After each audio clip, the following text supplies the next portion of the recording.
Nous avons ce matin démarré de manière tout à fait agréable, en musique. Cela représente un long travail qui met les élèves au cœur du système et qui leur montre que c'est eux qui détiennent les clés.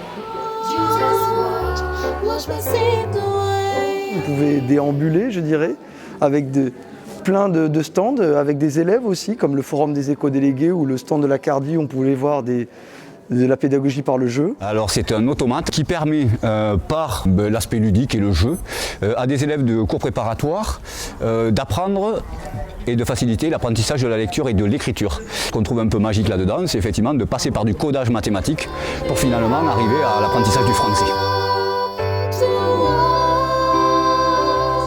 C'est là-dedans qu'on va voir les aurores boréales. Le pôle plus est censé représenter la Terre et le pôle moins le Soleil. L'aurore boréale va se former autour de ça. Mais on va le faire sous une cloche à vide. On va enlever l'air grâce à cette machine. Et on va exciter les électrons qui vont permettre de voir l'aurore boréale avec celle-là.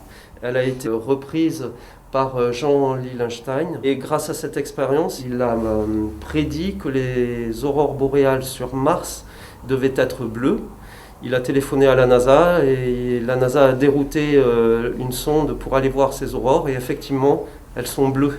Ce tour de magie que l'on voit derrière, qui est donc basé sur la numération binaire et qui m'a permis d'habituer mes élèves à cette numération binaire par l'action des élèves mêmes. C'est leur engagement qui leur a permis d'apprendre le binaire sans vraiment se rendre compte qu'ils faisaient des mathématiques.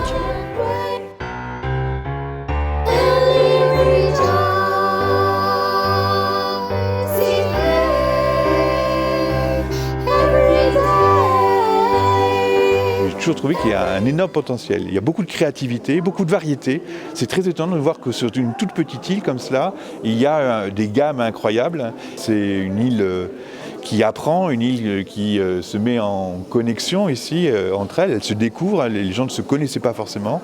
C'est parce qu'on crée les occasions qu'après l'innovation découle. Bravo La Réunion.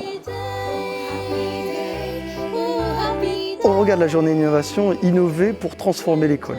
C'est ça l'avenir, c'est ça l'espoir, c'est ça le meilleur combat contre l'obscurantisme. C'est essayer d'apprendre mieux en fonction du fonctionnement de notre cerveau et donc j'y étais particulièrement sensible. On serait ravis de faire une seconde édition avec le soleil et sans masque. Élèves, réussite, ensemble, développement, c'est très dynamique. On rencontre des gens qui sont très impliqués, qui y croient. Et on voit la lumière, un peu les étoiles qui brillent dans les yeux.